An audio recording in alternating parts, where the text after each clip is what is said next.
Good evening, students. Today I will continue with the next part of the chapter, elasticity chapter, that is longitudinal stress, strain, Young modulus, bulk modulus, and so on. Okay. So, and apart from that, I will do some numericals regarding that thing. Okay. So, let us begin. So, from the previous video, already we know that according to the Hooke's law, that is, stress is directly proportional to the strain, right? So, stress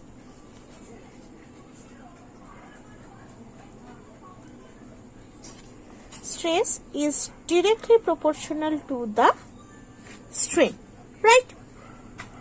Now, from that point of view, we also know that stress by strain, that is a constant, right? So, therefore, from this point of view, what kind of stress we can see or what kind of strain we can see, let us see today. Okay, so first thing is that longitudinal strain.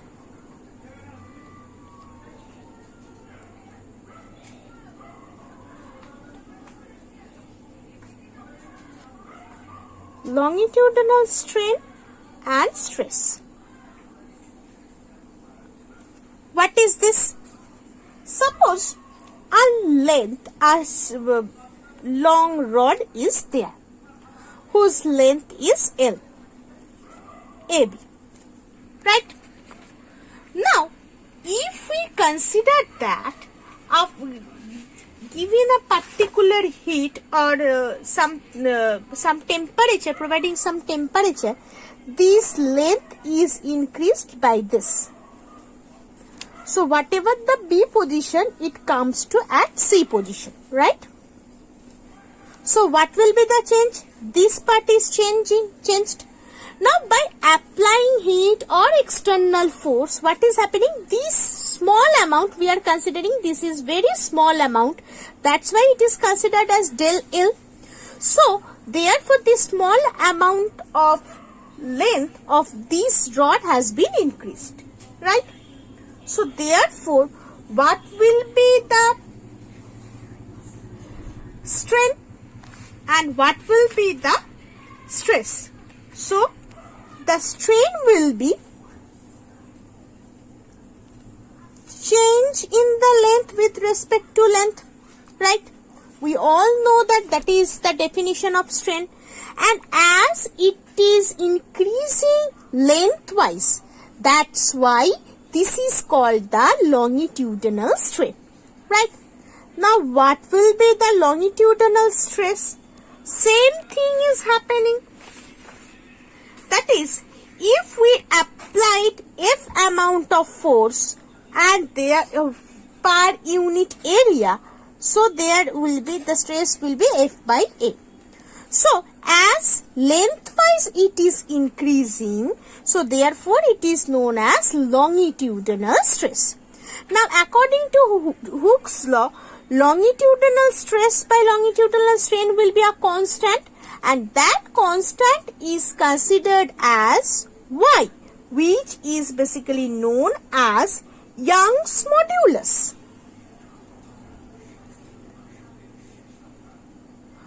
Young's modulus. Okay. So, this Y is defined as F by A by del L by L. Right?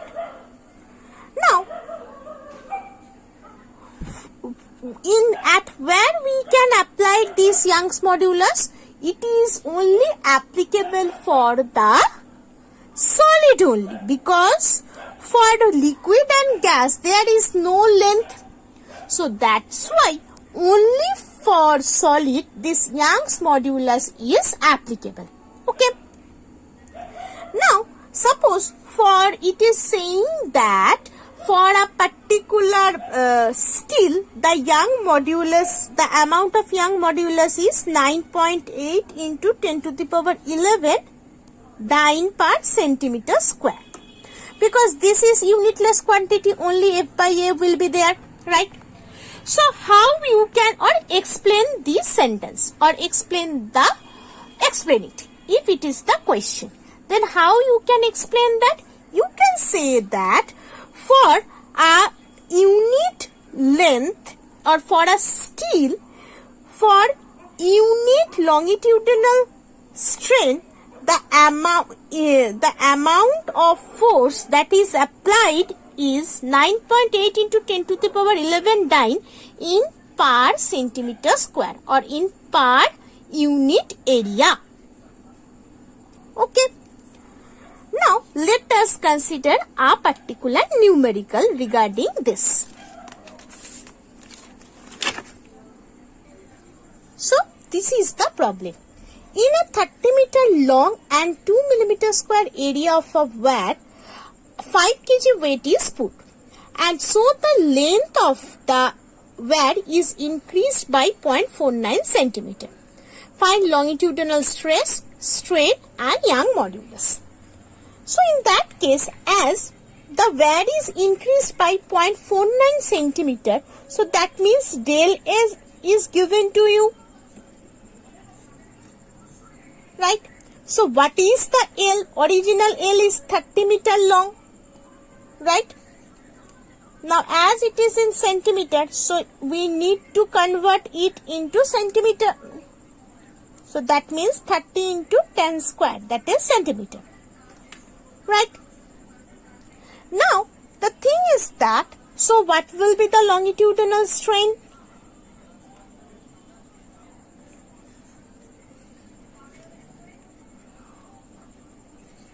So that will be del L by L.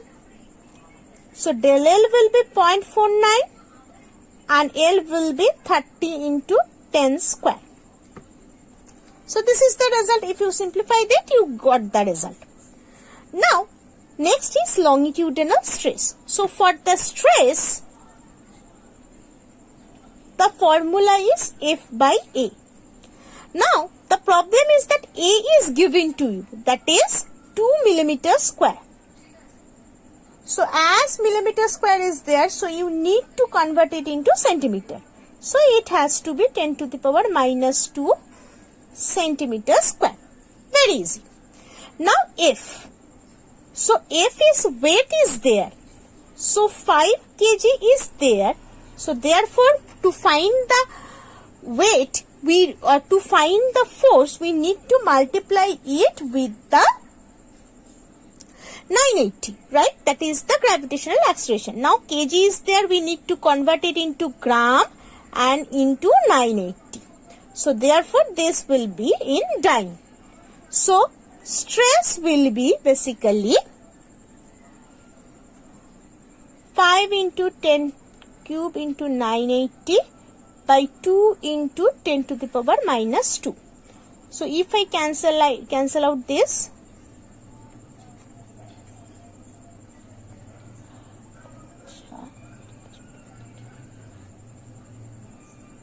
two 450 into 10 to the power 3 plus 2, that will be 5. So it may write as 2.45 into 10 to the power 8. That will be dyne per centimeter square. So as you find capable to find the stress, so this part done as well as this part is also done. Now Young's modulus, very easy, stress by strain. So that will be 2.45 into 10 to the power 8 by this value. So by doing this, you can easily find out the Young's modulus. So in this way, this numericals will go on.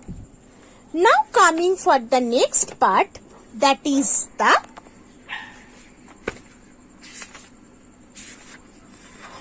volume stress and strain. Okay. So if you go for the volume stress and strain,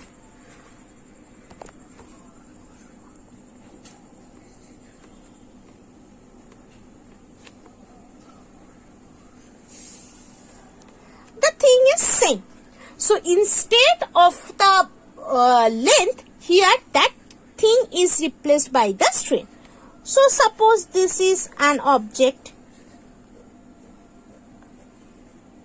After some force, the volume is increased. Suppose it become like this.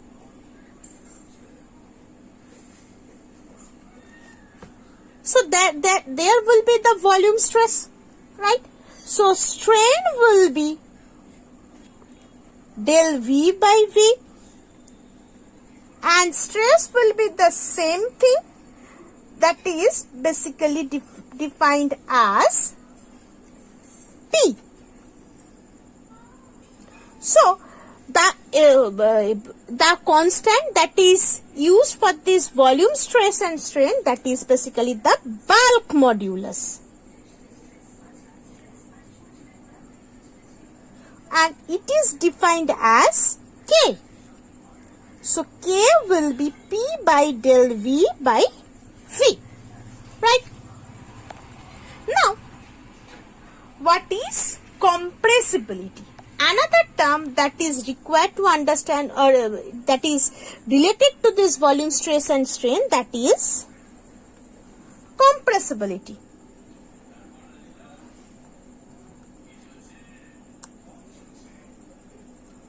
So what is this compressibility?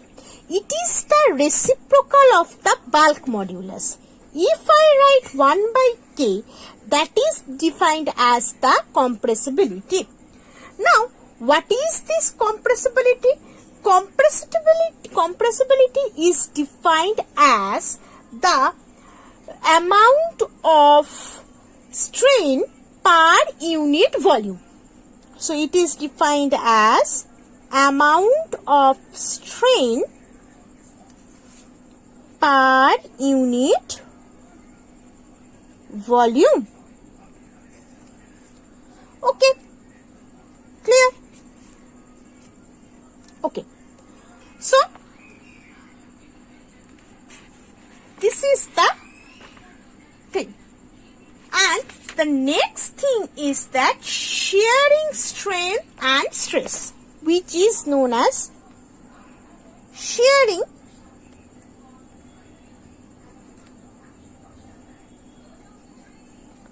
stress and strain. So what is this shearing stress and strain? Basically, suppose if an object is there and we just push that object and it changes its shape. So just take an example. Suppose this is the book. This book, if I push that book, so it changes from this position to this position, right?